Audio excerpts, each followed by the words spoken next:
They say there's nothing quite like winter in the Ozarks. Fayetteville, Arkansas gets quiet in December. The university kids pack up and leave, the roads hush, and everything feels slower, softer. That year the snow came early and stayed longer than anyone liked. I remember the silence, the heavy kind that settles over your chest and makes you think too much. It was winter break, and I was 16, too old to believe in ghosts, too young to understand how real they can be. Not the kind with sheets or rattling chains, but the kind with old faces, bad history, and doors you thought you'd locked years ago. That Friday night, I was at Natalie Henderson's house, a blue-painted two-story at 619 North Hill Avenue. Her place had character, the kind you'd describe as charming if you didn't live there. Drafty windows, stairs that creaked like they had something to say, and walls that kept secrets even better than the people inside. Natalie and I weren't best friends, not really. I was new to town, still figuring out which hallways not to linger in at school, still being whispered about because my mom had moved us after a messy divorce. Natalie had been nice to me in that effortless way pretty girls are when they're bored and looking to feel generous, but I didn't mind. I needed someone. By 9, we were on the floor of her room with face masks drying and a bag of Totino's pizza rolls getting cold between us. We were scrolling TikTok, laughing too loudly at the dumbest videos, when her phone buzzed. Natalie went pale the second she saw the name. "Everything okay?" I asked. She didn't answer right away, just stared at the screen like it might reach out and bite her. Then she turned it to show me. Jonah Henderson. The message. "I'm nearby. I just need a place to crash. Don't tell Mom." She gave a little nervous laugh, like she was trying to pass it off. "Not supposed to be around. It's my brother. He's kind of..." "What do you mean, not supposed to be?" "He got kicked out last year. Things got bad." I didn't ask for details. I could feel them in the air. The kind of tension you recognize if you've ever lived in a house where you avoid the wrong tone of voice, where someone's anger is always a heartbeat away. "I'm not gonna reply," she said quickly, setting the phone down. "He probably won't even show up." At 11:12 p.m., someone knocked on the back door. We both looked at each other, every molecule in that room going stiff. The TV was still playing some video of a cat dancing to Beyoncé, but I couldn't hear it over the rush in my ears. Natalie stood up slowly. "Probably just someone looking for their dog or something," she muttered, but she was already heading down the stairs. I followed, against every instinct telling me not to. She peeked through the kitchen window and cursed under her breath. "It's Jonah." I stepped back. "What do you want to do?" "I'll just tell him to go," she said, already unlocking the deadbolt. "Natalie." She opened the door a few inches. "You can't be here." Jonah's voice was low, almost calm. "I just need some things, then I'm gone." And then he pushed the door open. He looked different from the photos on the fridge. Thinner, twitchier, like he'd been sleeping in his clothes for a while. His eyes didn't rest anywhere for long, and his hands kept flexing like they weren't attached to him. "Where's Dad?" he asked, already walking toward the stairs. "Jonah, please don't..." But he didn't listen. He was already halfway up, yelling. I grabbed Natalie's wrist. "We should call someone." She didn't move. Then upstairs, a crash, shattering glass, a scream. That's when we ran. We weren't thinking. We weren't even breathing right. Just two girls in pajamas and socks, slipping on ice-glazed porch steps and sprinting into the night like the cold couldn't touch us. Natalie didn't stop until we reached the neighbor's porch, a tidy little craftsman with yellow trim and wind chimes that jangled in the winter air. I pounded on the door. "Please, please open up." The porch light flicked on. A man in a bathrobe answered, bleary-eyed and blinking. "What's going on?" "Girls?" Natalie tried to speak but choked. I jumped in. "There's someone in the house. Her brother. He pushed in. He's fighting with her dad. He's got a knife, I think. Please call the police." He didn't ask questions. He pulled us inside and handed us a phone. My fingers fumbled the keypad, but I managed to call 911. The operator's voice was calm. Mine wasn't. I gave them the address and choked out what I could between shallow breaths. Natalie stood silent, staring at the neighbor's wall like she wasn't really there. Within 5 minutes, flashing red and blue lit up the street. We watched from the window as officers surrounded the house, shouting commands through megaphones. The neighborhood stirred, curtains parted, porch lights flicked on, dogs barked. It felt like we were underwater, watching a scene unfold on mute. Natalie's mom came sprinting across the lawn in slippers, screaming her daughter's name. The police wouldn't let her near the house. Then came the real wait. Eventually, an officer walked over to the neighbor's door. Father's being taken to the ER for head trauma. He's in custody, no fatalities. Her Natalie collapsed into a chair and finally cried. They took Natalie to the hospital with her mom not long after. I stayed behind in the neighbor's living room, wrapped in a fleece blanket that smelled like cinnamon and dryer sheets. My mom showed up around 1 a.m., wide-eyed and breathless, after the police called her. I remember the way her hands shook when she touched my face, like she needed to be sure I was really there. I didn't tell her the whole thing. I couldn't. Not yet. The next day, everything was different. School was still out, but word spread faster than snow melts in March. People talked. Even though nobody had the full story, it didn't stop the rumors. Some said Jonah had been homeless, living in his car. Others whispered about drugs, about abuse, about years of secrets bubbling over. The official line was vague. A domestic disturbance involving a mentally unstable family member.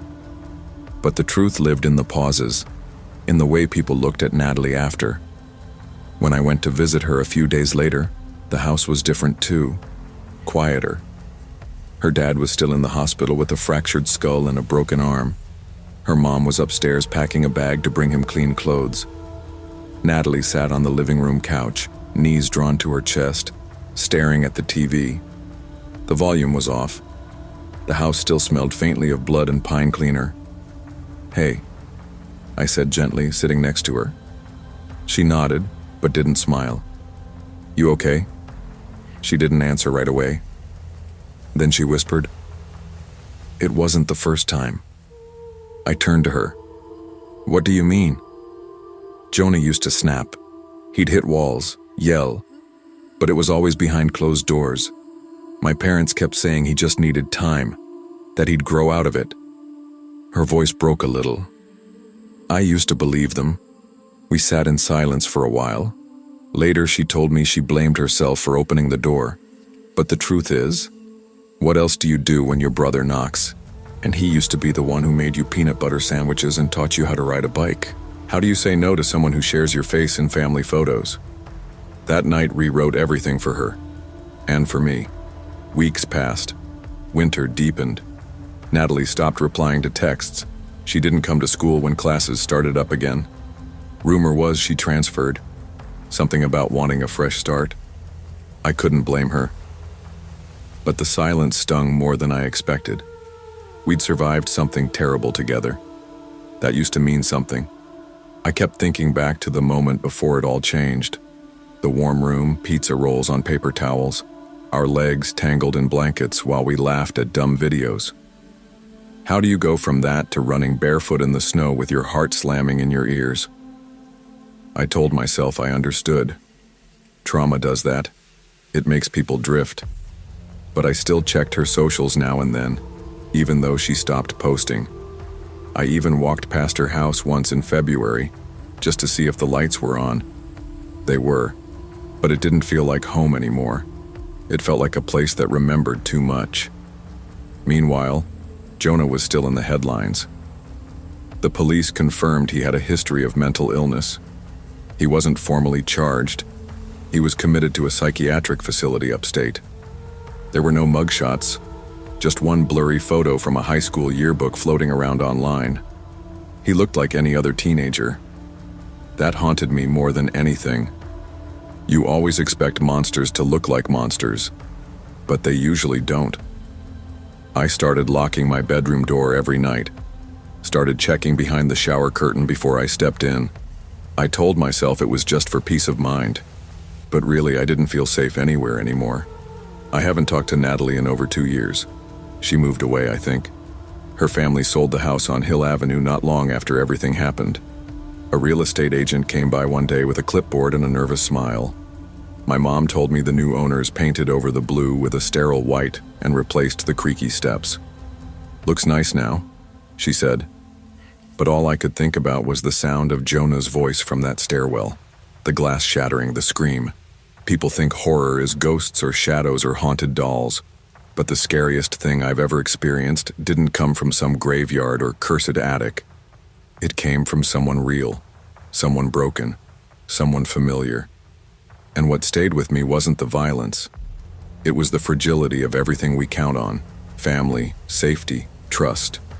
All of it can fall apart in a single night. I never slept over at anyone's house again. Even now in college, I make excuses. I've got an early class, or I'm not feeling well. But the truth is, I still feel that cold air against my skin, still hear that knock, still see the way Natalie looked when she realized her brother wasn't just back, he was broken, and nobody had fixed it. Maybe some things can't be fixed, but they can be learned from. Sometimes the people we love the most are the ones we're least prepared to protect ourselves from. And while forgiveness matters, so does awareness. Not every danger wears a stranger's face.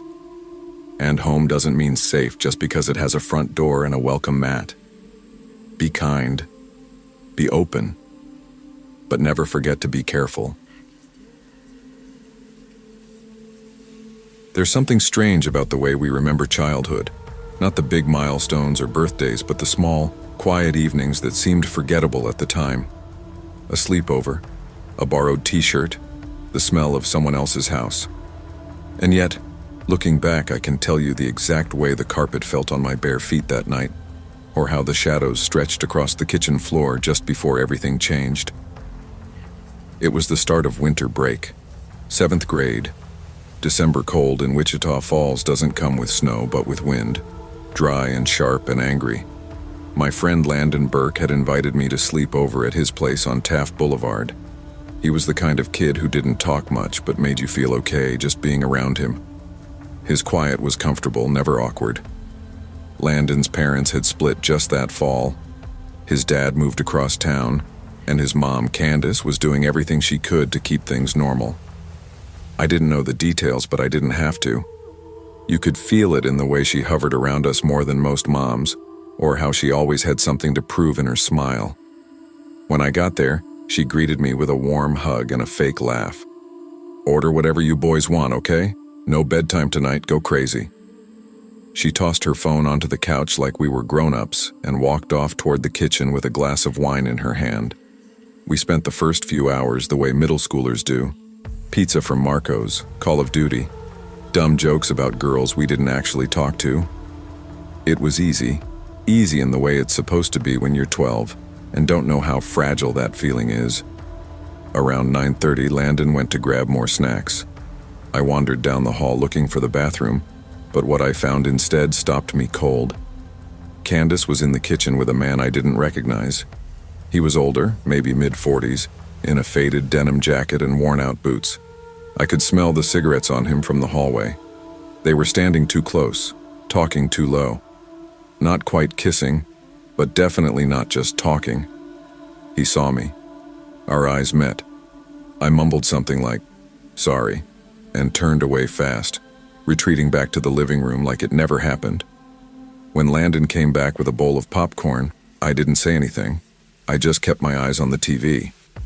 But later, I overheard him ask his mom, "Is that guy staying the night again?" Her voice snapped sharp like a whip. "He's just a friend. Don't start." Landon didn't say another word. That was the moment the air shifted. I couldn't have known what was coming, but I felt the weight of something pressing down. Something unspoken and angry that didn't belong in a house full of video games and half-eaten pizza crusts. Something was about to break. Landon got quiet after that. Real quiet. We both kind of stopped trying to have fun. We still played video games, but neither of us really laughed. He lay on his side, texting someone under the blanket. I didn't ask who. I just watched the clock glow red in the dark. 10:45, 10:58, 11:06. At 11:10, headlights hit the living room curtains. A car door slammed, hard, then shouting. I sat up. What the hell was that? Landon was already scrambling toward the window. I followed. It was his dad.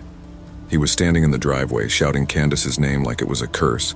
His fists were clenched, chest heaving, like every ounce of him was held together by rage. Stay here, Landon said, but I grabbed his arm. No, don't go out there. Too late. The side door banged open. I could hear boots stomping down the hall. Candace tried to stop him, but I heard the thud, her being shoved aside. Where is he? His dad yelled. Where is that piece of... Landon froze. That's when I knew he wasn't mad about us. He was mad about the man in the denim jacket. I pulled Landon behind the couch. We crouched low, hearts hammering. Then, 3 sharp pops. Gunshots. Candace screamed. I felt Landon's breath catch beside me. We didn't move. We didn't breathe. Silence came next. That terrifying kind. No footsteps, no yelling. Just the heavy hum of the heater and the distant sound of someone crying. The next few minutes stretched like chewing gum, long and sticky and wrong. The man in the denim jacket was gone. He must have bolted out the back when the shouting started. Landon's dad was still in the hallway pacing, muttering things we couldn't make out. The sound of sirens came fast, like someone had already called before the shots even stopped echoing. Blue and red light filled the windows like a rave we didn't ask for. When the police arrived, they shouted commands through the door. Eventually, Landon's dad put down the gun and walked out with his hands up like he was expecting them. Like this wasn't his first time. They cuffed him on the porch while neighbors stood outside in robes and pajama pants, watching like it was TV. Nobody was hurt. That's what they told us. The shots had been aimed at the ceiling. A warning. Or maybe just a release. Candace collapsed on the steps, sobbing. One officer knelt beside her. Another came inside to talk to us. Landon didn't say anything. I just nodded when they asked questions. My parents picked me up early the next morning. I never went back to that house. Not for Landon's birthday, not for video games, not for anything. We texted a few times after Christmas, just enough to say we did. Then he stopped replying. Mom said Landon switched schools, somewhere across town. She didn't give me the name and I didn't ask. I figured that was her way of protecting me, even though I wasn't the one who'd been in the middle of it. But in a way, I had. That night changed everything for me. It was the first time I really saw how messy adults could be, how their pain could spill over into rooms where it didn't belong. Up until then, I thought parents had it together, that they knew things, that they were safe. But Candace had let that man in. And Landon's dad, he didn't just bring a gun into the house. He brought years of hurt with it. I wasn't scared of the weapon, I was scared of what it meant. That people could love each other one year and want to kill each other the next. That a front door doesn't always mean peace. That families fall apart and take you down with them. I still think about Landon sometimes. I wonder if he remembers hiding behind that couch, if he still hears those gunshots in his dreams. I wonder if he ever forgave either of them, his mom for lying, his dad for coming in with rage and bullets. I wonder if he ever learned to sleep through the night again. For me, sleepovers haven't felt the same since. Even now, years later, I still lock every door twice. I still flinch when I hear someone shout in the distance. People say you outgrow fear, that you move on. But some nights, when the wind howls outside and I'm lying awake at 3 a.m., I remember that crack in Landon's voice, the weight of his silence, and the truth that hit us both too early. Normal doesn't mean safe.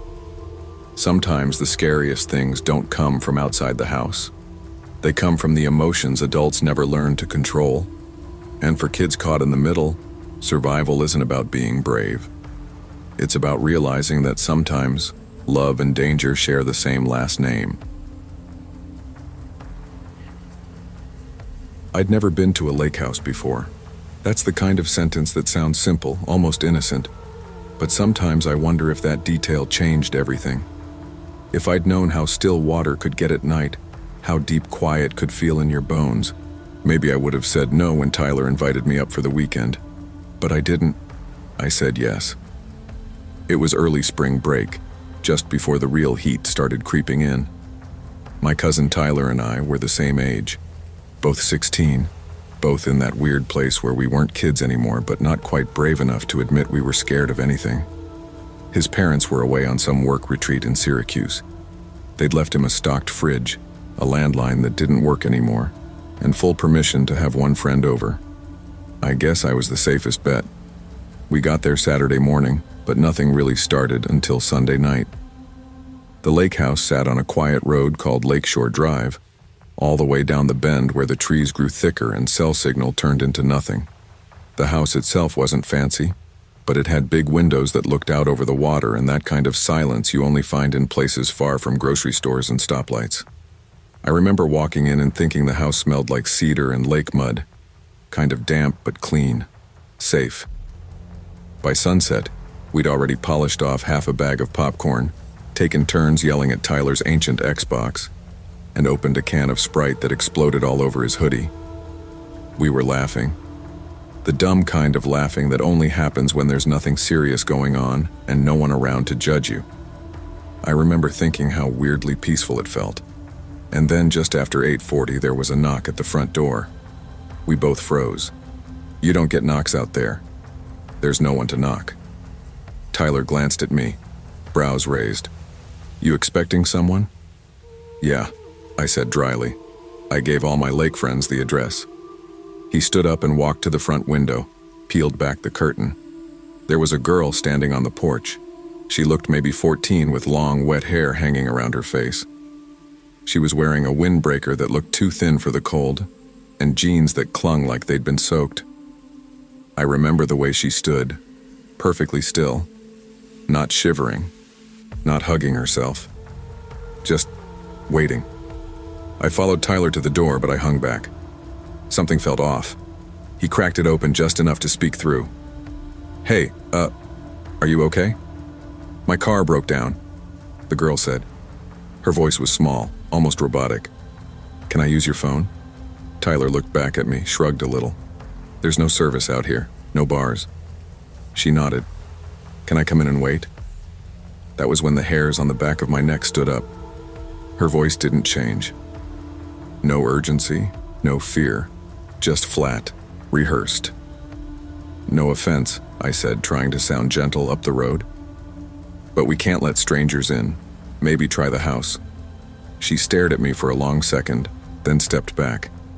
She didn't argue, didn't ask again. Just vanished into the dark, swallowed by the shadows between porch light and forest line. We shut the door, locked it. Tyler pulled the curtain aside again to peek. She's still out there, he whispered.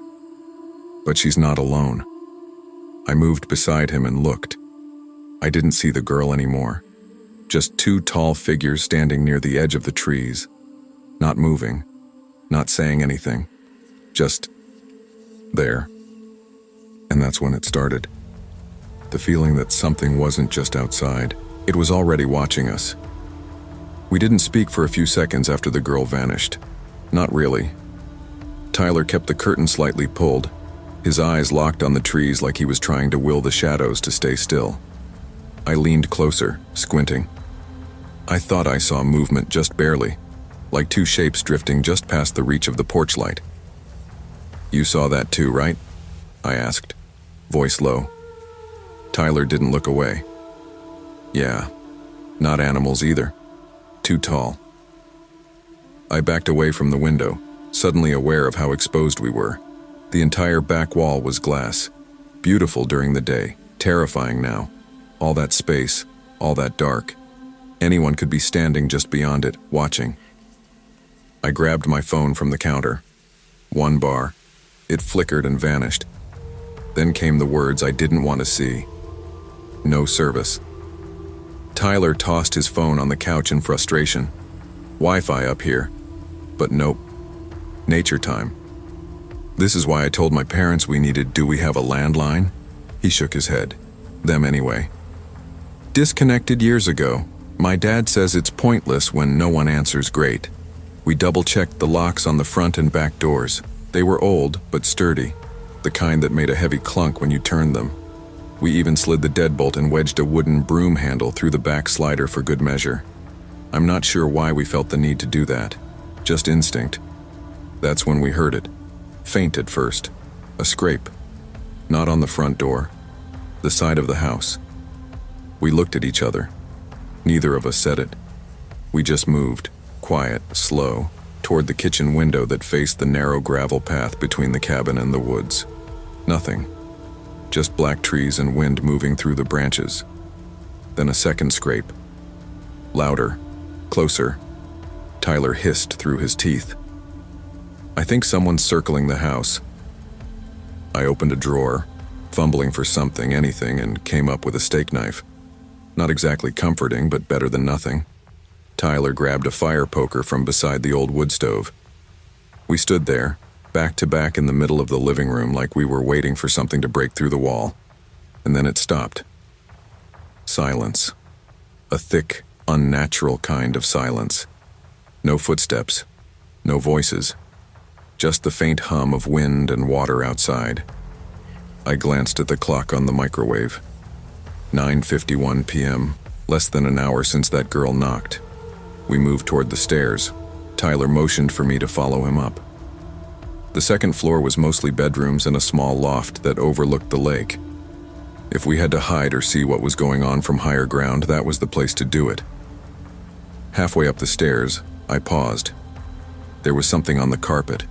A wet footprint. Small. Bare. I pointed. Tyler turned pale. That wasn't there earlier, he said. We reached the top, stepping carefully. Tyler's room was on the right, overlooking the driveway. I followed him in, heart pounding. We peeked out the front window. Nothing. Not even the girl. That should have been a relief, but it wasn't. Okay, Tyler whispered, gripping the poker like it would actually help. The doors again? What do we do if they try? I didn't answer. Because at that moment, something happened that made my stomach drop. From downstairs, through the closed door came a soft, steady voice. Childlike. Off-key. A girl singing.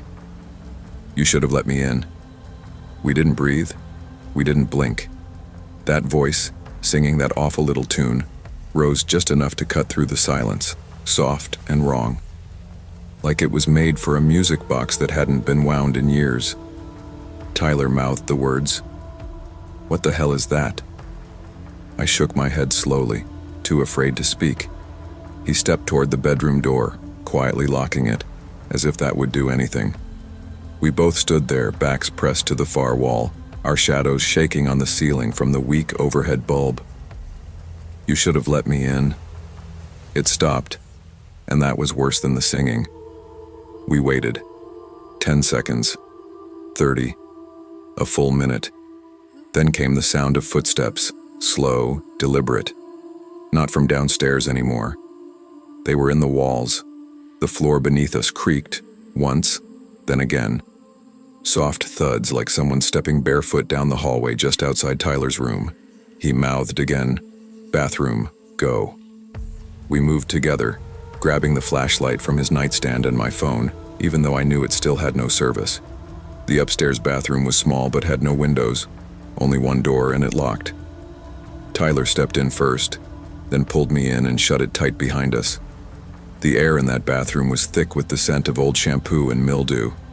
I sat on the floor and wrapped my arms around my knees while Tyler stood near the door, holding that fire poker like it was Excalibur. We stayed like that for over an hour. No sounds, no footsteps, just the occasional gust of wind rattling the cabin. Around 11:30 p.m., I dozed off. Not because I wasn't scared, my body had just hit the wall. My brain flickered out like a light bulb burning too long. I woke up to something brushing my shoulder.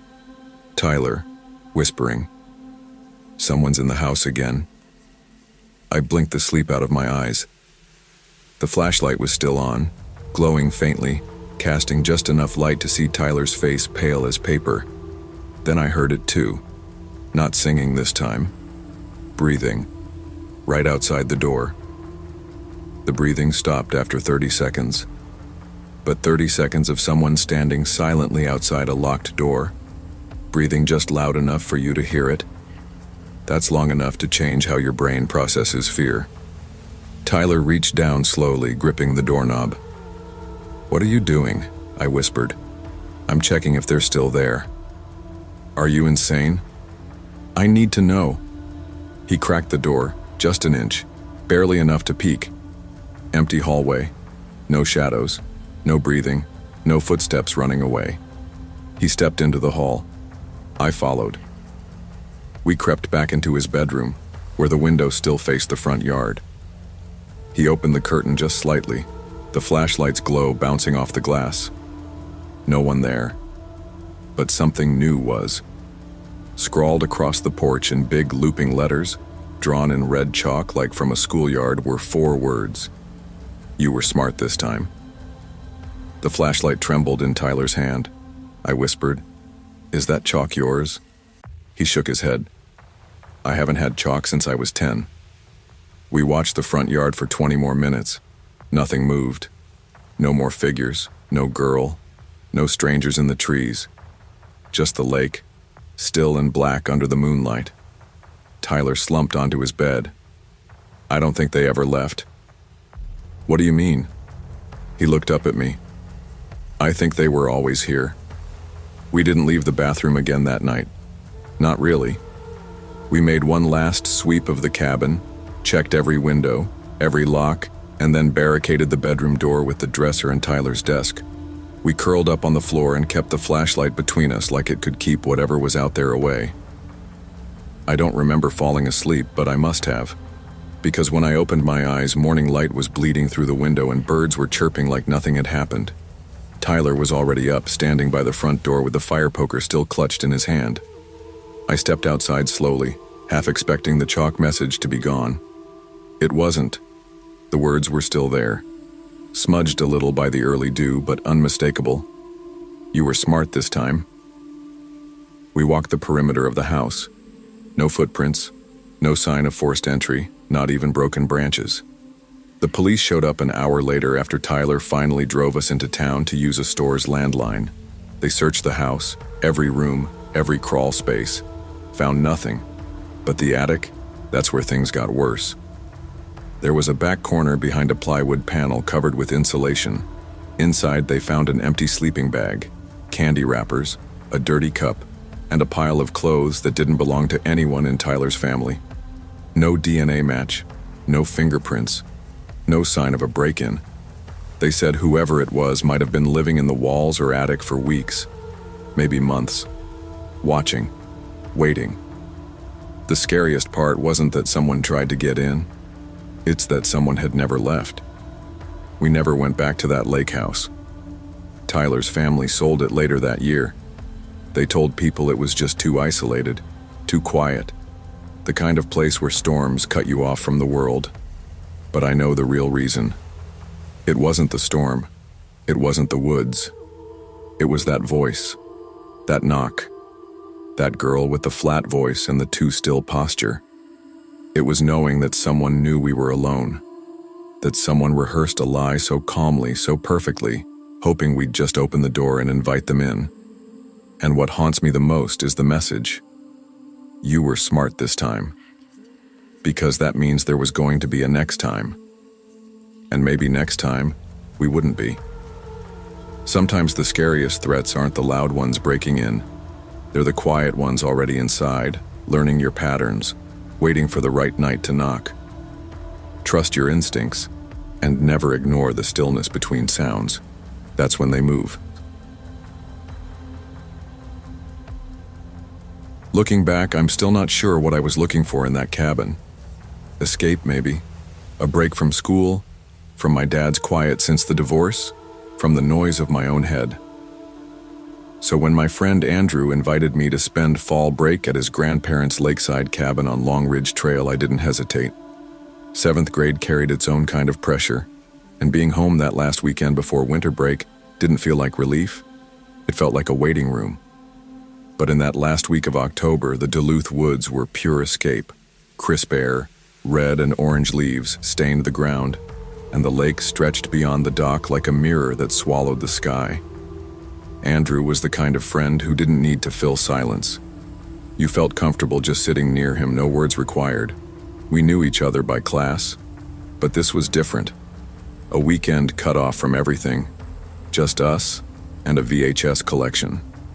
When we arrived, his mom waved and left us with a quick, "Be back Tuesday, don't break anything," then disappeared into the commute back to town. The cabin looked like a time capsule. Wood paneling, faded plaid curtains, a creek running through the floorboards near the kitchen. Dust motes hung in the slanted beams undisturbed. That first night we lit a fire, roasted s'mores by the hearth, and watched some cheesy creature feature on an old tube TV. It was easy, not forced. We joked over burnt marshmallows, drank too much hot chocolate, and left the fire glowing long after the movie credits rolled. I fell asleep to the sound of wind rattling the glass and the comforting crackle of embers. Honestly, I felt safe. More than safe. I felt at peace. But sometimes peace is just the quiet before something shifts. We woke early the next morning to a cloudless sky and wood smoke drifting in through the cracked window. That day we fished, played old board games, and explored the trail serpentine around the lake. I took pictures on Andrew's grandpa's old Nikon, not to post, but just because I wanted to capture this. That night, after dinner and stories around the fire, we gave the VHS tapes another round. Andrew picked one with a peeling label and we watched, but my mind wandered. I felt tension, not between us, but under the floorboards, in the stale wood.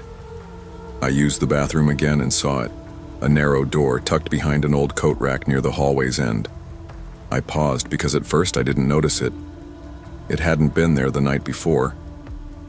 Had it? I stepped closer. There was no doorknob, just a latch, tight and firmly closed.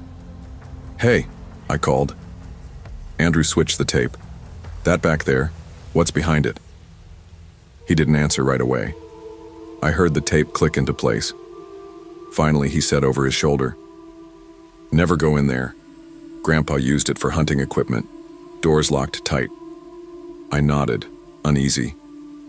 When I lay down later, I thought about how his tone had been flat, not warning, just fact. Like that door was a necklace he'd taken off and shoved somewhere. Later, I swore I heard something creak, just a whisper of movement. Old wood shifting under nothing. I assumed it was normal, but it wasn't a creak you ignored. It was a creak that made you hold your breath. I stayed awake for a while, hearing nothing else.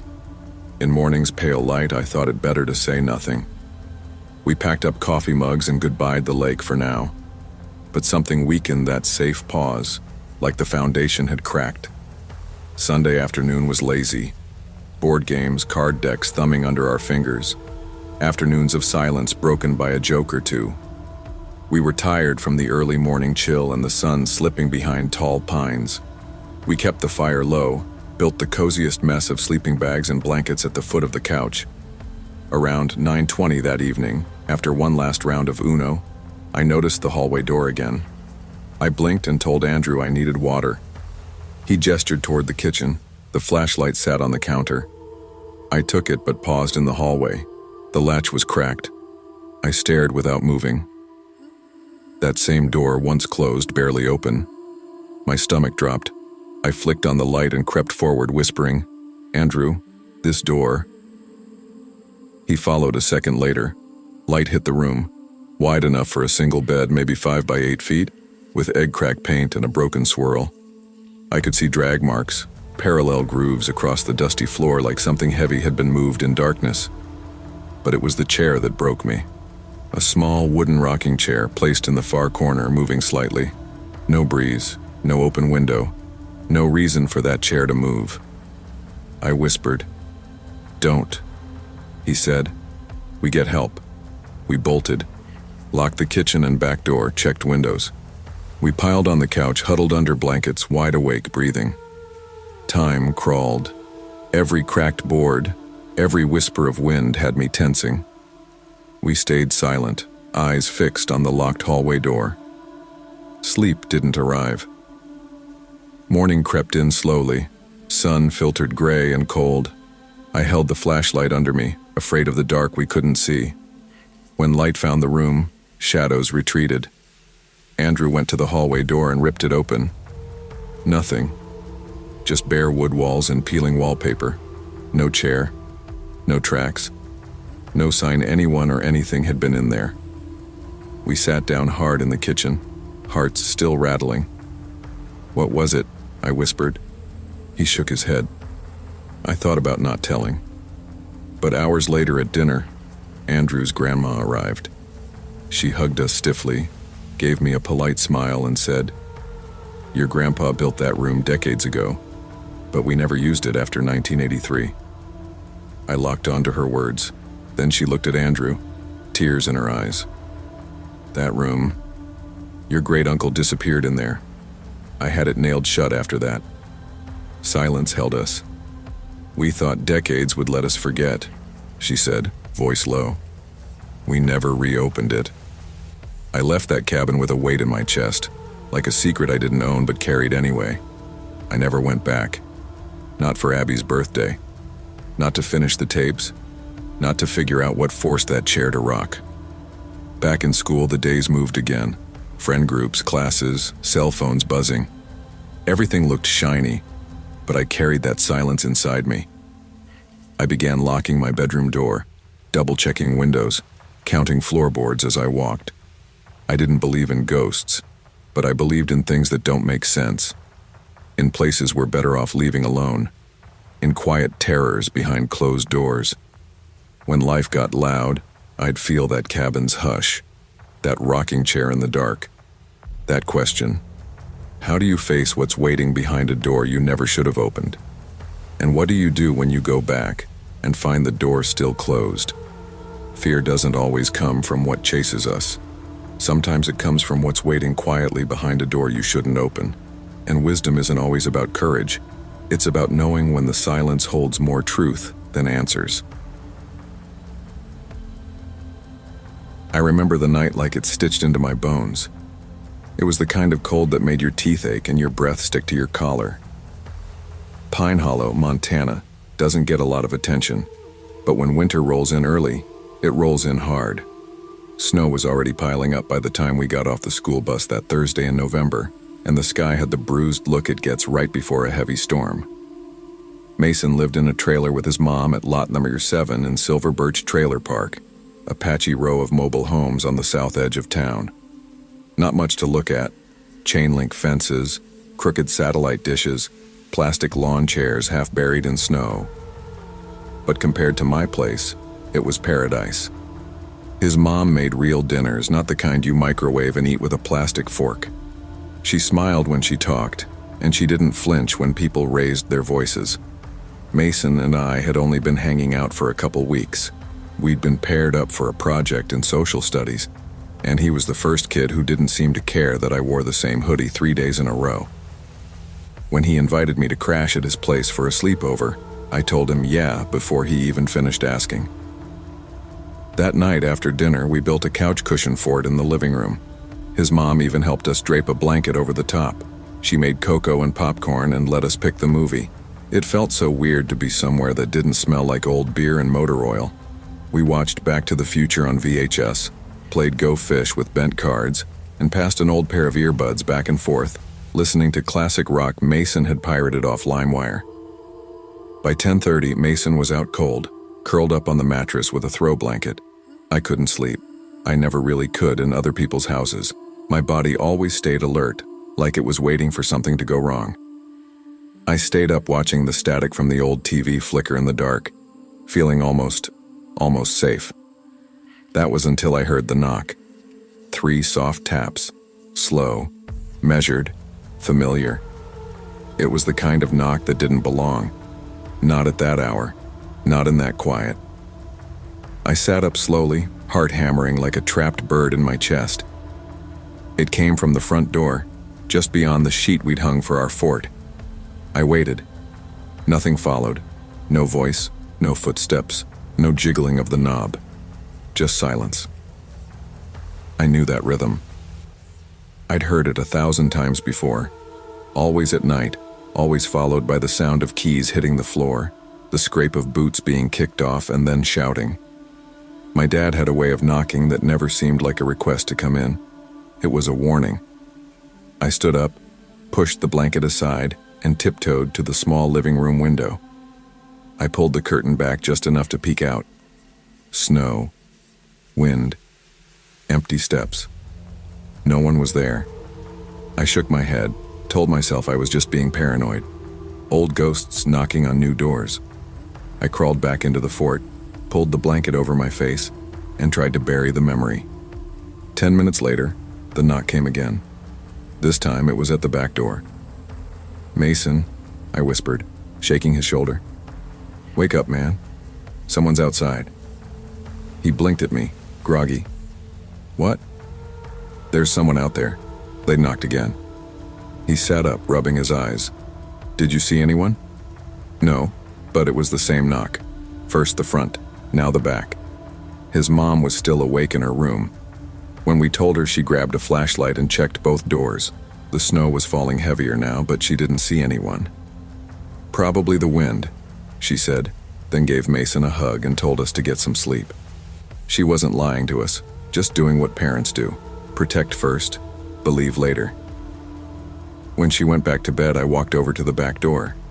My skin went cold. There in the snow, just a few feet from the steps, were prints.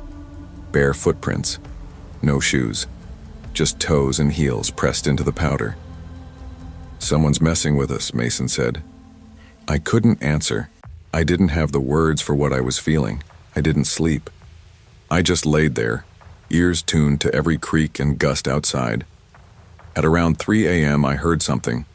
Not footsteps, not knocking, a scraping, like nails or maybe branches dragging against the trailer siding. I clenched my fists under the blanket. Every part of me screamed to wake Mason again, but I didn't move. Maybe it'd go away if I stayed still enough. Maybe it wouldn't notice me. Then, whispering, not words, just sound, like breath behind a door. I pulled the blanket over my head and whispered to myself over and over, no matter what. "Don't open the door." I thought about my dad, the nights when I'd hide under my bed, his drunken rants echoing down the hallway. My mom always said, "Don't draw attention, he'll calm down." But he never did. He'd knock, same rhythm, always 3 times, not rushed, not angry, just final. That knock had followed me here, or maybe it never left. Around 5 a.m., I finally drifted into a kind of half-sleep. I was still wrapped tight in the blanket, Mason snoring softly a few feet away. The trailer creaked like it was trying to stretch after a long night. When the sun started to rise, everything looked softer, lighter, like the danger had passed. But when we stepped outside that morning, the snow told a different story. There were more footprints now, long smears in the snow, like someone had slipped or crawled. They led from the woods behind the trailer straight to the back steps. The bare feet were red in the middle, the color of frozen blood. Whoever had been out there didn't come from a neighbor's house. They came from the trees. Mason's mom called the cops. 2 deputies showed up around 9 a.m., both bundled in tan jackets, coffee steaming in their hands. They looked around, took photos, asked a few questions, but their faces never really changed. This was just another weird small-town call to them. "No signs of forced entry, no damage. Could have been a transient or a drunk," one of them said. "Wearing no shoes in 20 degrees?" Mason's mom snapped. "Could have been on something," he shrugged. "They left after telling her to keep the doors locked and call again if anything else happened." That was it. That was all we got. That afternoon, Mason and I helped his mom install a camera above both doors. She wasn't about to wait for answers that might never come. I didn't stay for dinner. I walked home before dark, hood pulled low and steps quick. My house was quiet. My dad was passed out on the couch, half a bottle of wild turkey on the floor. My mom was in the kitchen, staring out the window like she was watching for snow that hadn't started yet. I didn't say anything. I just went to my room, locked the door, and sat on my bed. I looked at the wall and remembered the knock. 3 slow taps. And I knew deep down it didn't matter where I went if I was afraid it would find me. A few weeks later, I told a school counselor what happened. I didn't tell her everything, just the parts that didn't make me sound crazy. The knock, the footprints, the fear. But then I told her about my dad, about hiding under the bed, about how I used to count the knocks and try to guess if it was going to be a bad night or just a loud one. Sometimes I still hear it in my dreams. 3 soft taps, like something asking if it's okay to come inside when it already has the key. She nodded, asked good questions, gave me space to talk. She didn't dismiss me or call my mom or act like it wasn't real. That's when I learned that not everything that knocks is a person. Sometimes it's memory. Sometimes it's trauma, disguised in new faces, new places, but it still knows your name. I never stayed over at Mason's again. We stayed friends for a while, but something changed. Maybe he could tell I wasn't the same after that. Maybe I couldn't pretend I was. Now I don't stay the night anywhere unless there are 2 exits, and I never open a door unless someone says their name first. I don't know who or what was outside that night. Maybe it was just some unstable guy from the woods. Maybe it was a ghost. Maybe it was just the shape of my father's shadow finding new ways to haunt me. But I know this. Not every monster kicks the door down. Some of them knock first, quietly, politely, just to see if you'll answer. Fear doesn't always wear a mask. Sometimes it wears memory. And learning where your fear comes from is the first step in knowing how to keep it out. If you'd asked me back then why I invited Jordan Reed over that night, I probably would have said it was for the sleepover, or the games, or because my mom made those microwavable mini tacos we both liked. But if I'm being honest now, it was mostly because I felt bad for him. Jordan wasn't the kind of kid anyone invited to things. He was quiet, twitchy, always looking over his shoulder like he expected someone to be there. And after his parents split up that spring, it got worse. He'd sit alone at lunch, barely talk in class. He'd started biting the side of his thumb until it bled. I noticed stuff like that, even when others didn't. So when I mentioned it to my mom, she didn't hesitate. "Bring him over Friday. We'll do a movie night," she said, already pulling out extra blankets for the fold-out couch. She was like that, always trying to fix what she could, even if it didn't stay fixed for long. We lived in this small, second-floor apartment at 4911 East 8th Avenue in Spokane Valley. A quiet complex, not fancy, not rough, just a row of buildings with identical beige siding and chain-link fencing around the parking lot. Our unit had a little balcony and a living room window that faced another building about 30 feet across the lot. You could see into some of the other apartments if their blinds were open, and sometimes when it got late, you'd catch a flicker of someone else's TV or a shadow walking past their kitchen. Jordan got dropped off around 6:30. My mom gave us pizza, soda, and a ton of snacks. She was smiling the whole time, but I could tell she was watching Jordan carefully. Not in a bad way, more like she was trying to measure how far gone he already was. By 9, we were shoulder deep in a video game marathon, yelling and laughing like actual normal kids for once. It felt good. But I kept noticing how Jordan's eyes would drift, past the screen, past me, toward the window. Always that window. "You good?" I finally asked. He hesitated, fingers still on the controller. "That guy across the lot, he watches me." I looked out. The window he pointed to was dark, the blinds drawn. Nothing. "There, man. There's no one. There was," he said, voice small. "Every day this week." I didn't say anything after that, just turned the volume up and passed him a soda. Around midnight, I got up to hit the bathroom. I was maybe gone 2 minutes tops. When I came back, Jordan wasn't on the couch anymore. He was standing in the middle of the living room, eyes wide, face drained of all color. "He was just there," he whispered. I followed his stare to the window. "What? Who?" "In the window. The guy. I saw his face this time. I went over and pulled back the curtain just a little. Nothing. The apartment across the lot looked the same. Dark, empty, dead.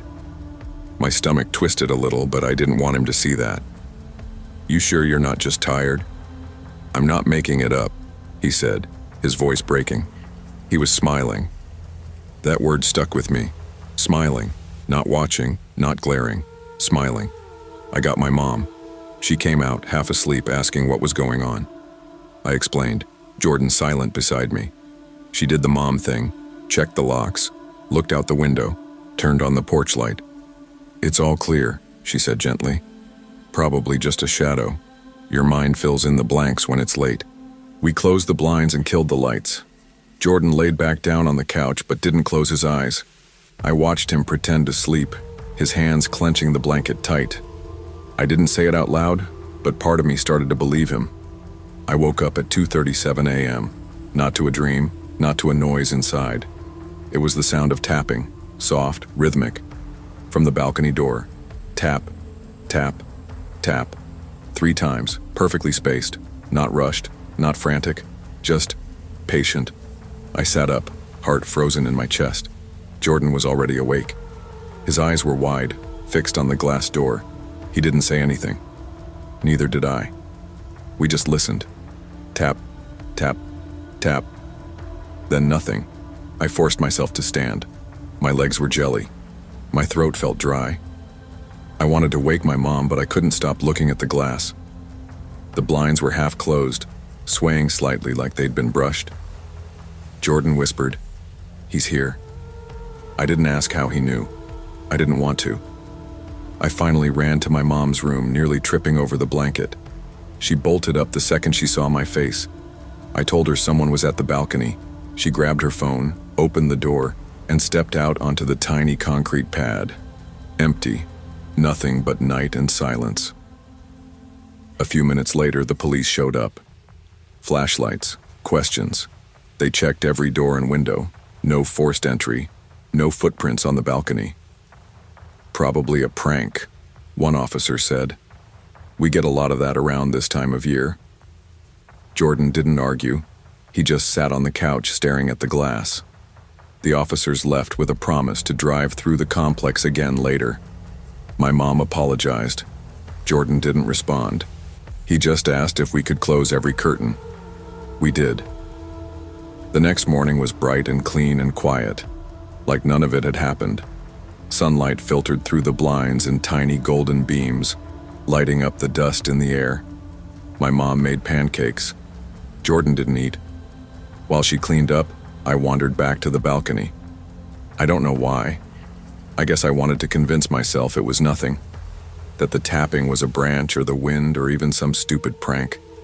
That's when I saw it, a handprint, right there on the glass, smudged, greasy, not huge, more like a teenager's, but clear. The kind of handprint you don't get from outside in cold air. It was on the inside. I froze. I didn't scream. I didn't call my mom. I just stood there, staring. Because in that moment, I understood something I hadn't the night before. Jordan hadn't brought fear with him. He'd brought attention. Whatever it was, whoever it was, it had been looking through his windows for days. And now, it had found a new one. He left that afternoon. Quiet. Tired. No thank you, no goodbye. Just gone. A month later, I heard he'd transferred schools. Moved in with his dad somewhere outside of Tacoma. I never saw him again. I still live in Spokane Valley. We moved to a different apartment when I started high school, but not far from that place. Every once in a while, I drive by 4911 East 8th. It's just a building, just beige siding and small balconies. But I can't look at it without feeling like someone is staring back. After that night, I stopped sleeping near windows. I use blackout curtains now. I keep them shut tight even during the day. It's not the dark I'm scared of. It's what watches from the other side of the glass. People say fear fades with time, but that's only half true. The details blur, sure, but the feeling, that never really goes. especially when you know what you saw, when you know what followed you home. I sometimes wonder if Jordan ever found peace, if wherever he ended up, the windows stayed empty. Or maybe he learned the same thing I did, that some guests don't knock, they don't break in. They just wait. Wait for you to stop looking, to stop paying attention. Wait for the moment the curtain slips just enough to find your eyes. And when they see you, they never forget. Sometimes the scariest things don't come from outside. They come from what we carry with us, and what we unknowingly let in when we think no one's watching. I didn't know Callie Pearson all that well when she invited me over. She sat 2 seats behind me in English, always alone, always quiet. Her jeans were too short for her ankles, and her sweaters looked like they came from the lost and found bin. Not in a mean way, just worn, like everything she owned had been through a second life before it landed on her. She never raised her hand in class, never smiled much, and she always left lunch early, tray half full. We weren't friends, not really. More like neighbors in the same hallway who nodded sometimes. So when she turned to me after school that Tuesday and asked, "Do you want to come over tomorrow night? Just to hang out, do homework or whatever?" I didn't know what to say at first. It felt sudden, out of nowhere. But she looked nervous when she asked, eyes low, fingers pulling at the frayed cuff of her sleeve. I told her I'd ask my parents. My mom said yes without thinking. School break, right? Just make sure her folks are okay with it. She handed me a tote bag and tossed in my toothbrush, phone charger, a sweater. When we pulled off Highway 9 onto Riverbend Road the next evening, the light was already fading. The farther we drove, the quieter it got. No gas stations, no traffic, just flat land and the silhouette of a rusted grain silo in the distance. The Pearson farmhouse sat alone at the end of a dirt drive. White paint peeled from the siding. One of the shutters hung crooked, clapping softly in the wind. It looked tired. Callie was waiting on the porch when we pulled up. She didn't wave, just opened the screen door and stepped aside. Inside, it smelled like bleach and something else, something old, like wet insulation or old wood trying to rot. The hallway was dark, and every door was closed except one at the end. "My room's this way," she said quickly. I didn't see her parents at first. We passed the living room and I caught a glimpse of a man slouched in a recliner, staring blankly at a muted TV. The light from the screen flickered across his face, but he didn't turn. At the kitchen table, a woman sat cradling a chipped mug in both hands. She didn't look up either. No hello, no questions, just silence. "They're tired," Callie mumbled. Dinner was microwaved beans, cold toast, and tap water. We ate in her room, sitting cross-legged on a carpet that looked like it had seen a few too many dogs. Her walls were mostly bare except for one faded poster of horses. "We can do homework later," she said. "Want a color?" She pulled out a tin of crayons and a stack of old printer paper. We didn't talk much, just scratched out little cartoons and flowers. It was quiet, too quiet, like the whole house was holding its breath. Then came the bang. Not close, but loud enough to make me flinch. A thud from the hallway followed by a muffled yell. Callie didn't even look up. "Just don't go out there," she said calmly, like she'd said it before. "They'll stop soon." We stayed in her room for another hour after that. I didn't ask questions. Something in me knew not to. I just kept coloring, even though my hand had gone numb and I couldn't focus. At some point, we put on a DVD, an old copy of Matilda with a scratched cover. Callie sat on the edge of the bed while I curled up in a blanket on the floor. Neither of us really watched. At around 11:30, I must have dozed off. I woke up to a soft sound, steady, low crying. Not loud enough to panic me, just enough to make me sit up and listen. The room was dark. The TV was off. Callie was gone. "Callie?" I whispered. No answer. I stood and followed the sound. It wasn't coming from the hallway. It was closer, inside the room. Then I noticed the closet door cracked open, a faint beam of light slipping out onto the floor. I opened it slowly. Callie was sitting on a pile of blankets, flashlight in one hand, a photo album in her lap. She looked up at me with swollen eyes and blinked. "Sorry," she said, wiping her nose. "Didn't mean to wake you." I crouched down beside her. "Why are you in here?" "I sleep here sometimes," she said, "when they get weird." I didn't know what that meant exactly, but I had a sense. The kind you feel in your gut when something's not right, even if nobody's told you why. "They don't bother me if I'm quiet," she added. I sat beside her. She handed me the flashlight, then opened the album and flipped a few pages. It was filled with pictures, some faded Polaroids, some blurry phone prints. Birthday cakes, Christmas mornings, little kids smiling with missing teeth. "These are my brothers," she said. "Daniel and Eli. They ran away last year." She said it like it was a fact, not a tragedy. I could barely speak.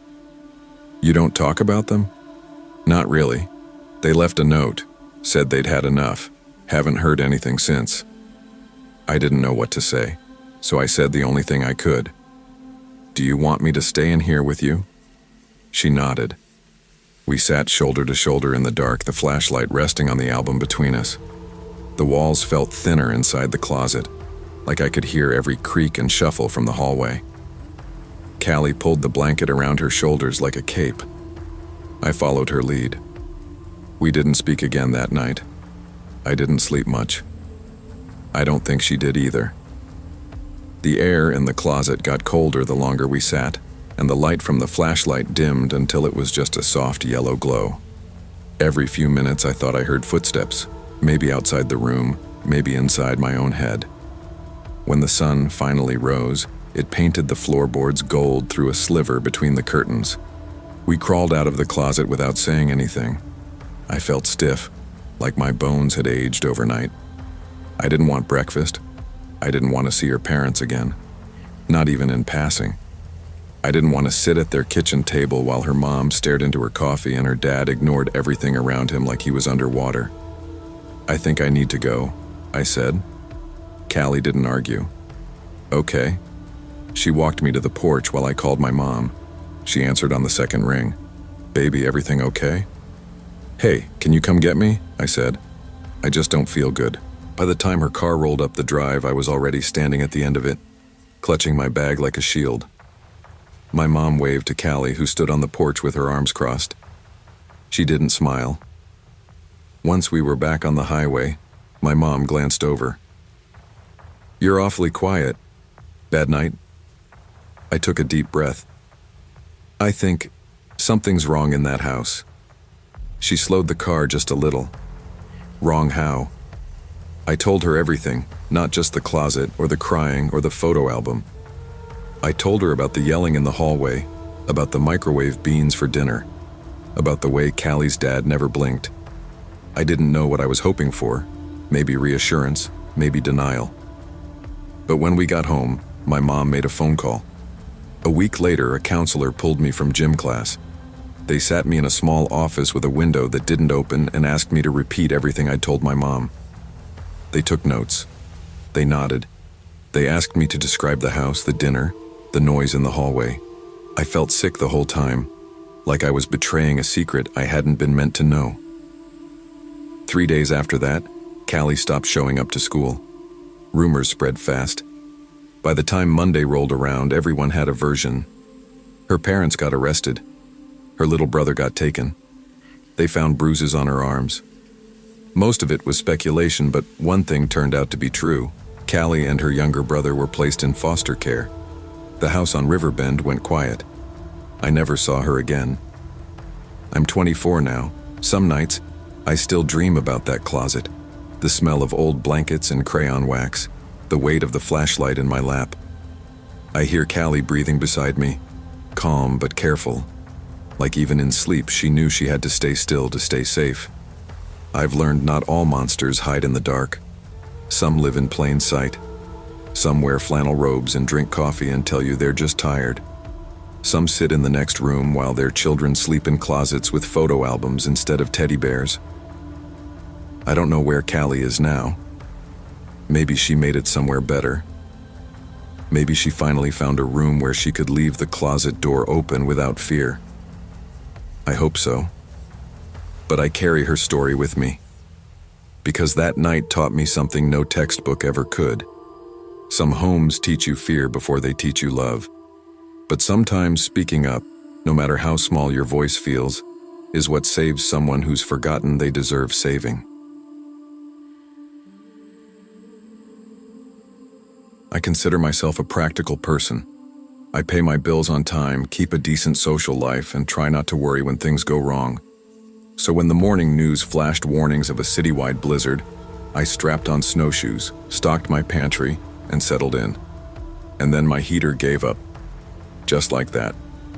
On a Tuesday morning, the pipes froze, radiators clanged, and the temperature in my apartment nosedived. I called the maintenance office twice. I emailed our landlord. I even banged on the radiator like a madwoman. No one answered. Meanwhile, my daughter, Daisy, only 6, wrapped herself in every teddy bear she owned and whispered, "Do you think Santa can fix our heater?" I forced a laugh, handed her a cup of lukewarm tea, and told her, "Maybe we'll make a Christmas miracle." But I felt the panic in her eyes, and I shared it secretly. That's when I saw Jared next door. He's lived in that basement suite for a few years. Quiet, helpful. Sometimes he'd shovel my sidewalk before I even noticed the snow had fallen. His presence felt safe, dependable. So when I knocked on his door at 6:30 that evening, during the height of the snowstorm, I felt hopeful. He welcomed us in without hesitation. Inside, his basement apartment was staying warm in ways mine couldn't. Thick blankets, hot cocoa, and mugs on the coffee table. Daisy curled up in a fleece throw. Cozy lights hung in corners. Soft Christmas music played. Jared smiled and said, "You're welcome here as long as you need." I exhaled for the first time in days. Daisy chirped, "He's like a TV dad." And Jared smiled, reaching for another mug. I nodded along, feeling guilty that relief tasted so sweet. The first night passed quietly. We shared soup and bread. I told Jared how useless the heater was. He shook his head. "This storm's no joke. Stay here until we get power back." I thanked him and kissed Daisy goodnight.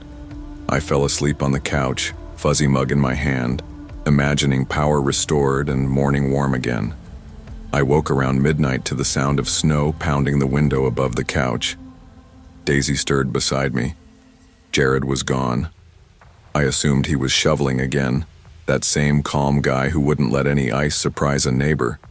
But when I peeked at the front door, it was locked, from the outside. That unsettled me.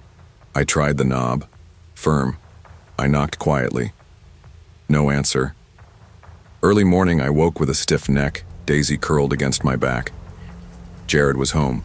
He handed me a mug of cocoa with a soft smile. "Safe and warm," he said. But something in his eyes made me swallow hard. I noticed for the first time his mug had only broth, clear, watery broth. He said he wasn't hungry. Over pancakes, Daisy animatedly described games at daycare. I looked at Jared, watching her, lips almost twitching. "He's a good kid," he said softly. There was sincerity in his voice, but also hesitation. I started keeping an eye on the paper bags Jared brought home. He made individual portions for me and for Daisy, but not for himself. He stirred broth slowly while we ate. I blamed fatigue. We were in a storm, rations maybe. But late that night, as we brought our mugs to the sink, I caught a glimpse of scribbles on one bag, half-erased words, small notes. Safety, pure, clean. I brushed it off. That night we shared blankets. I forced a story, something cheery. Daisy listened, her eyes fluttering shut.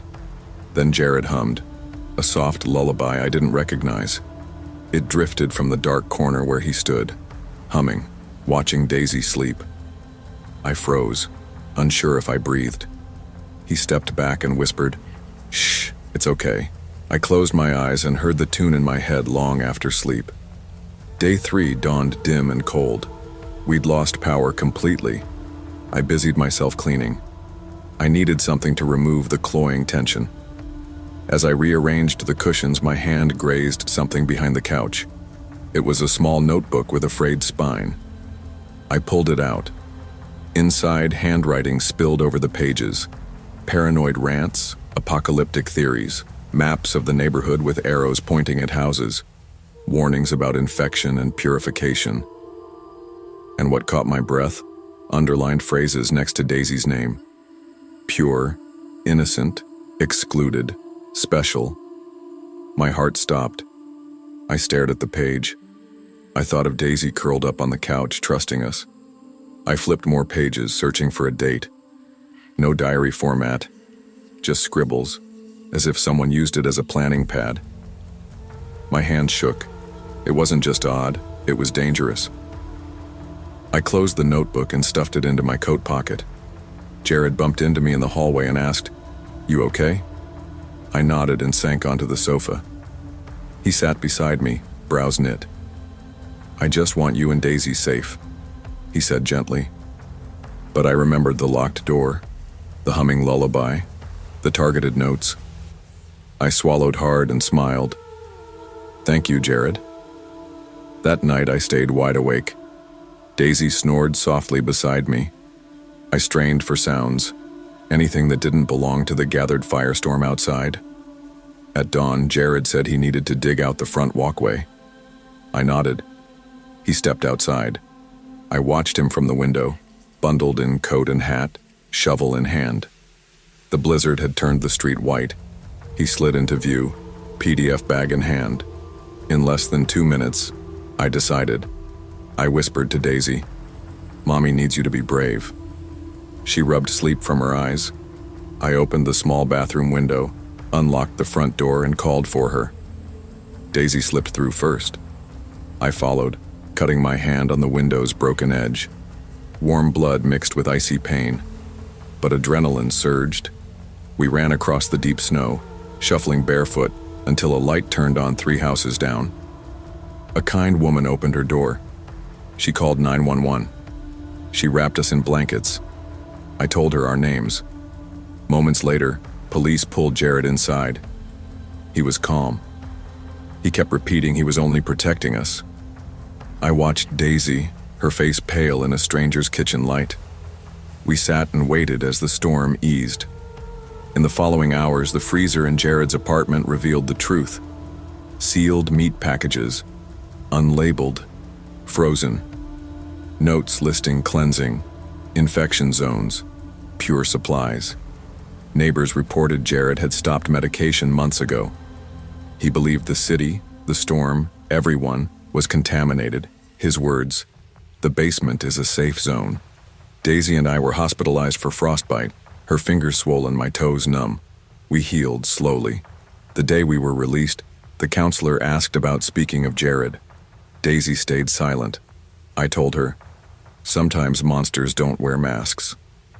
Back home, the heater steamed into life, but neither of us turned the thermostat higher than 68. Every snow day, Daisy presses her ear to the window frame. Every flurry, my breath catches at the windows.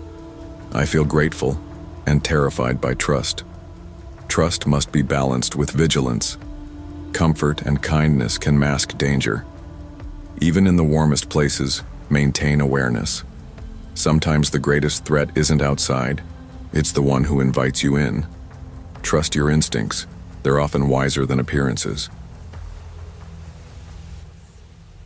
You never really know what you're carrying until you're finally alone and quiet, and the weight hits you all at once. That's how it felt going into midterm break this past fall. I'd been burning through classes, trying to keep up with college applications, part-time shifts, and group projects. It was like I couldn't breathe unless something was due. Sleep had become an optional luxury, so when Luke Danvers texted me on Wednesday asking if I wanted to crash at his place that weekend, I said yes before even asking my parents. Luke and I weren't best friends, but we'd known each other since middle school. He was laid back, into horror games and sci-fi, and had a way of making even boring Friday nights feel like mini adventures. His mom was out of town visiting her sister, and he mentioned something about her leaving behind frozen pizzas and extra money for snacks. I didn't need more convincing. His house sat on Glendale Court, a little cul-de-sac near the edge of a wooded strip on the southeast side of Cedar Rapids. Clean streets, trimmed yards, the kind of place that always felt 2 steps away from a Christmas card. The townhouse itself was simple. 2 stories, gray siding, an attached balcony upstairs that faced the woods. His mom's SUV was gone when I got there, and Luke greeted me with a grin and a Red Bull in hand. "Midterm break officially starts now," he said. We spent the next few hours doing exactly what tired teenagers do best. Nothing productive. Pizza, soda, a few hours of Call of Duty, and a very dumb argument about whether ghost stories hit harder in the woods or the desert. "Desert," Luke insisted. "Worse visibility, dry wind, creepy silence." "Wrong," I said. "Wants you to guess." "Woods. Everything makes a sound, but nothing shows itself. It's like the forest." Around 10:15, we loaded up a horror game on his PS5. Something atmospheric, full of static-filled corridors and flickering lights. It was fun at first. Jump scares, cheap shrieks. But something about the house itself started to feel too quiet. Like the game was echoing into the real world. The storm windows creaked against the wind. The power didn't flicker, but I caught myself turning the hallway light on whenever I left the room. We were both jittery, half laughing, half exhausted. Luke paused the game and said, "Be the first to scream if something actually happens." "Bet you'll," I smirked. "Only if you're the second." By midnight, we'd given up on the game and sprawled out in the living room with blankets and chips. Luke had the couch. I had the floor near the sliding balcony doors. He dozed off before me, snoring lightly under a hoodie. That's when I noticed the motion sensor light on the back patio kept turning on. I stared at it for a while. It would flick on, then shut off after a minute or so, then turn on again. No sound. No figures. Just light, then dark. Over and over. I got up and peered out, expecting a raccoon or even a squirrel. But there was nothing. When I told Luke about it, he mumbled from under his blanket, "Light's super sensitive." Probably just a critter. That I didn't buy it. I went back to the floor, curled tighter into the blanket. The clock read 1:42 a.m. I remember because I looked at it just before I stood to grab chips from the kitchen. I never made it there. Halfway across the room, I froze. There was a sound. Not loud, but distinct. Whistling. A soft, slow tune. Childlike. Like something you'd hear in an old cartoon or a lullaby. Just 5 or 6 notes. Then a pause. Then again. It was coming from the living room. The couch. I peeked around the corner. There was a man sitting there, back turned, still, wearing a long, dark coat. His head was slightly tilted like he was listening to his own song, and in his lap, resting loosely, was what looked like a pistol. I didn't scream. I didn't move. I whispered, "Luke." It came out as a gasp. Luke jolted awake to the sound of my voice. He shot up, baseball bat in hand, before I could even speak again. I pointed toward the couch, my mouth dry. "There's someone." He was just... I started. But the couch was empty. The room looked exactly the way we left it. Blanket folded, chips spilled on the coffee table. No man, no pistol, no sound. The back door still locked. All the windows sealed. "Dude, what are you talking about?" Luke said, still holding the bat like it was a real weapon. I swear he was sitting right there. He looked at me like I'd lost it. "Was it a dream? You fell asleep for a bit?" "No, I was awake. He was there. I heard him." We did a full sweep of the house. Every door was locked, every window secure, no signs of forced entry. But when we checked the back balcony, we found muddy boot prints, one set, leading toward the door, but not away from it. We called the cops. 2 officers came within 15 minutes. They searched the house top to bottom. No signs of anyone. One of them radioed in that it was probably a prank, or maybe I'd had a sleep hallucination. They didn't find a weapon, didn't find a man, but they did ask how long we'd lived there. "Why?" Luke asked. Because sometimes these older units have crawl spaces. People get in, stay a while. I didn't sleep that night. Neither did Luke. The next morning, Luke's mom called. We told her everything. She didn't laugh. In fact, she told Luke something that chilled me more than anything the night before. That sensor light's been going off all week. I figured it was the wind. Luke didn't live there much longer. They moved across town within a month. New locks, alarm system, me. I tried to brush it off, but the whistle stuck with me. I couldn't hum it, couldn't replicate it, but it was there, always in the back of my mind, soft and low. Sometimes I hear it in the shower or through my headphones when the music cuts out. Always 5 or 6 notes. Then silence. I haven't slept over at anyone's house since. It's been almost a year. I'm a senior now. Better grades, better sleep. But I still remember that night like it just happened. I still see the man's silhouette in my mind. His shoulders too still. The way he whistled without lips moving. I've looked online for explanations, hallucinations, shared delusions, sleepwalking.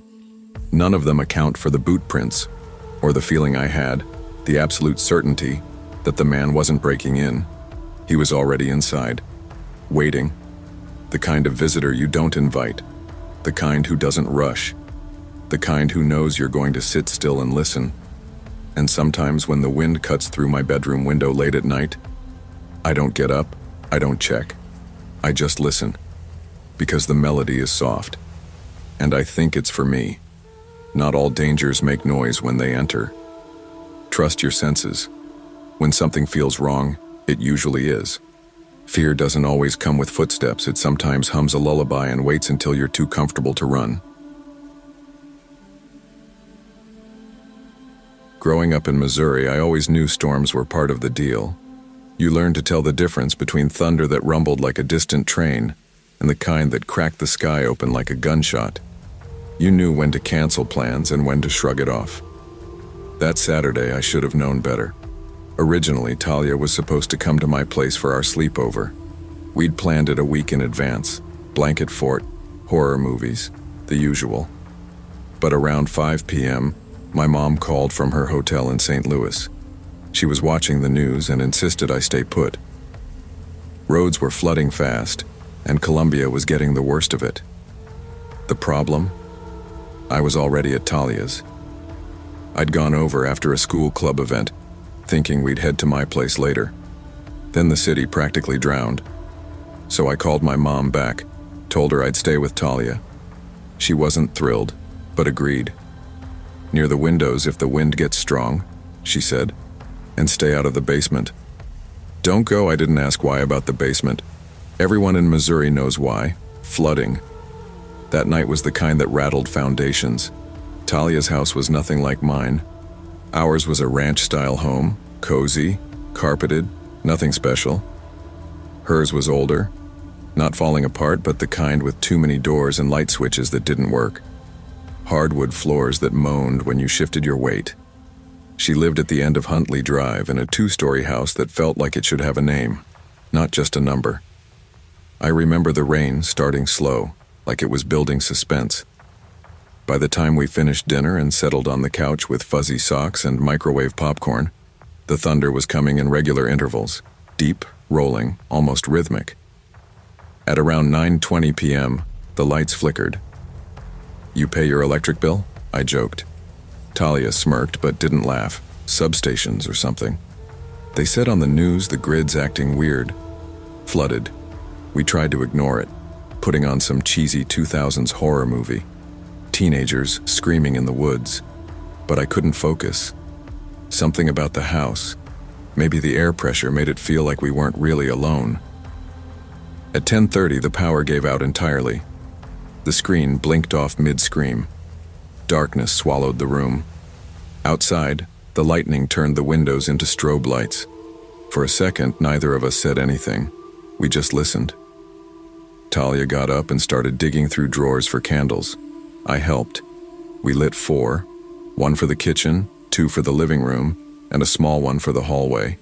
Their glow didn't reach far, but they gave the space a kind of safety net. Like as long as we had light, we'd be fine. To distract ourselves, we started telling ghost stories. We recycled old ones. Bloody Mary, the man under the bed, the woman who only walks backward. We laughed at ourselves. But then I started hearing it. Creaks. Not from the wind, not from the floor shifting. These were soft but steady. Above us. Footsteps. Long, dragging ones, like someone walking slowly to not wake a baby. "Talia," I said. She froze, candle in her hand. "I hear it too." "Is anyone else home?" She shook her head. "No. Mom and Dad are in Branson. Brothers at college." I didn't want to say what I was thinking. Someone was upstairs. Thunder cracked again, and the footsteps stopped. We looked at the ceiling like we could see through it. Then came the thud. Not a bang, not a crash, just a heavy footfall in the upstairs hallway. "This isn't the wind," she whispered. We didn't talk after that. We just moved. Candle in hand, I followed her to the downstairs guest room. We shut the door and locked it. It didn't feel like enough. Not by a long shot. The house was too old, too many entrances and exits, too many ways for someone to already be inside. I checked my phone. No bars, not even a single flicker of signal.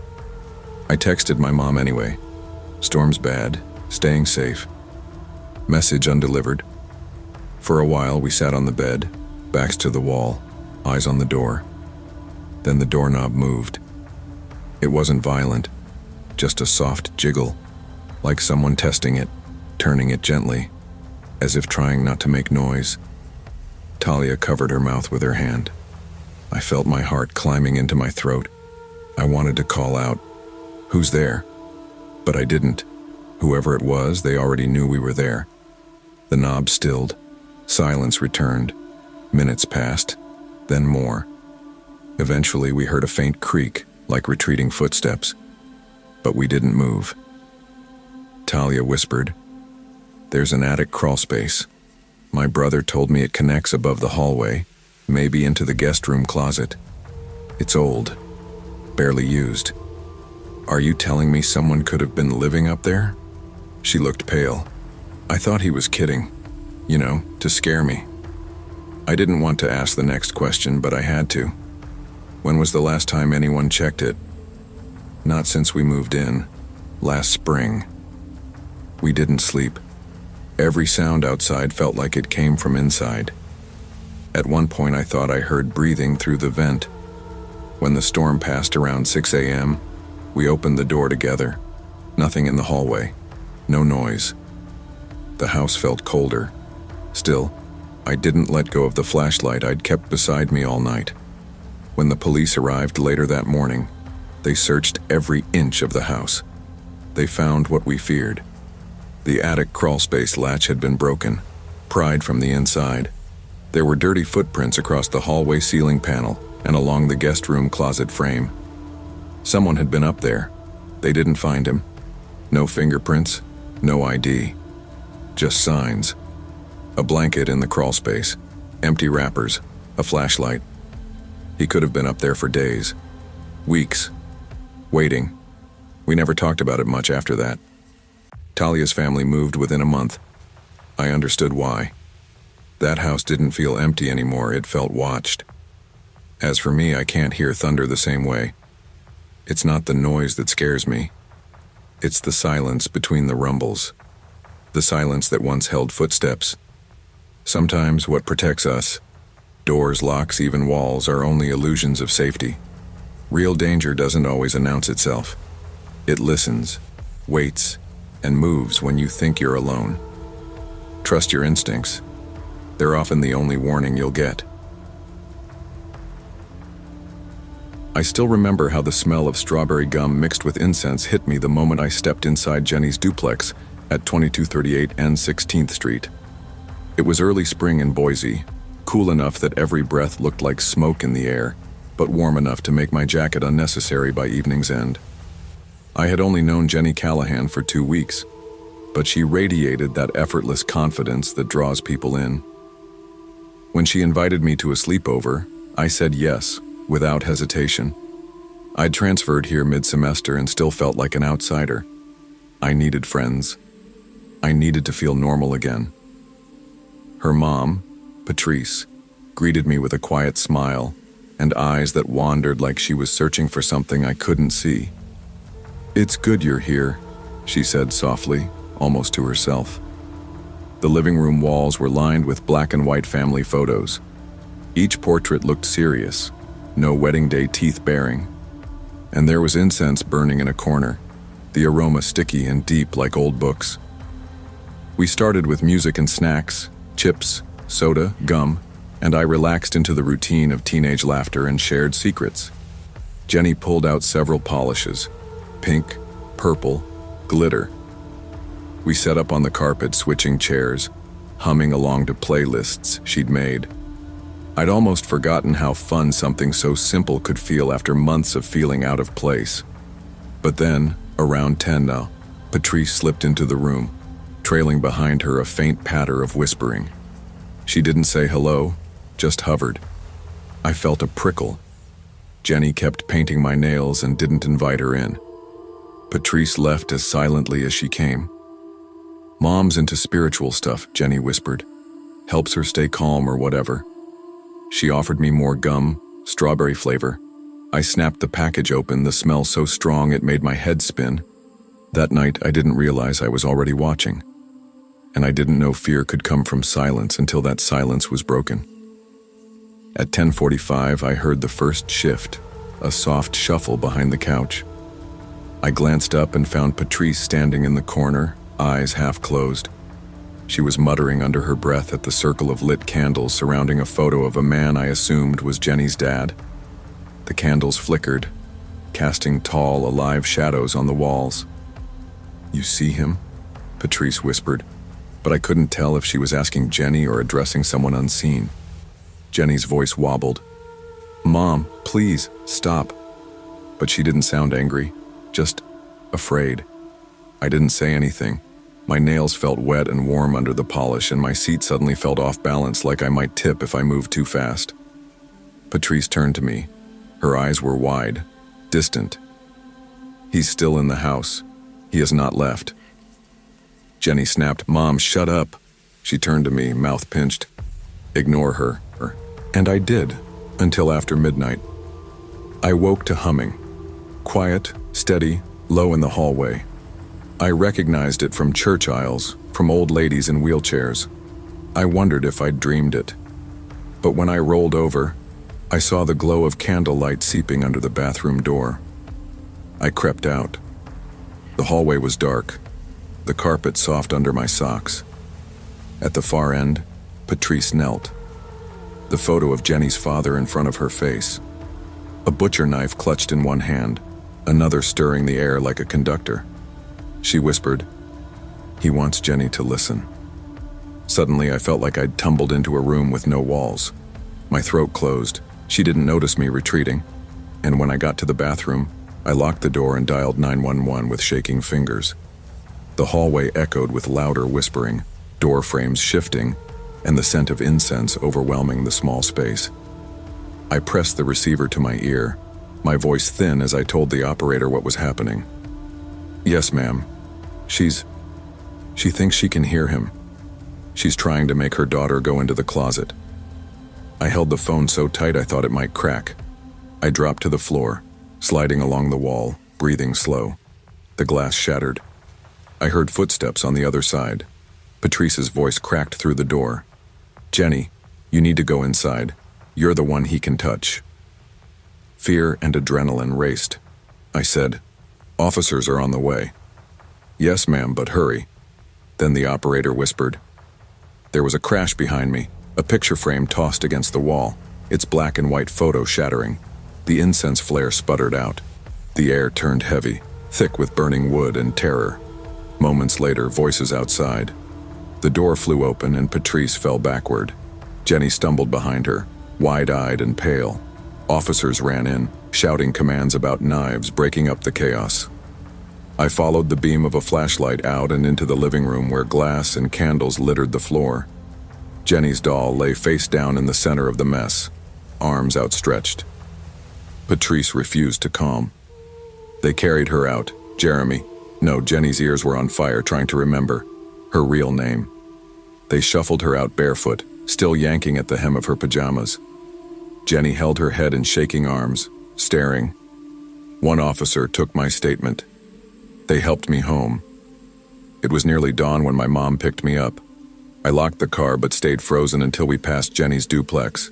The next school day, the gossip started by lunchtime. I didn't run from it. I walked through the hallways and felt eyes burning, curious, pitying. My friends asked if I was okay. I answered in short sentences.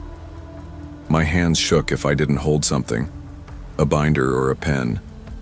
Everything smelled like strawberry gum or incense, and I couldn't stand either. Counseling came next. I talked about fear, about sleeping in my own house again, about closing closets and locking bathroom doors from the inside. I still didn't trust first impressions or strangers, even people I thought I knew. Jenny transferred to her aunt's house in Oregon.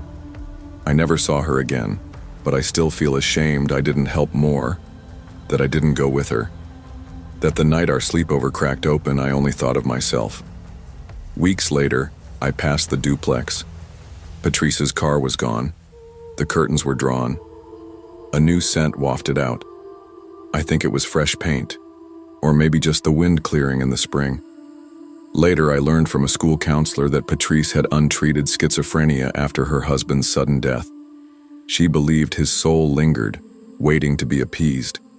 And in that ecstasy of grief, real life, the thing you do to live, disappeared. I learned that mental illness doesn't always come with warnings. Sometimes it just waits in someone you trust.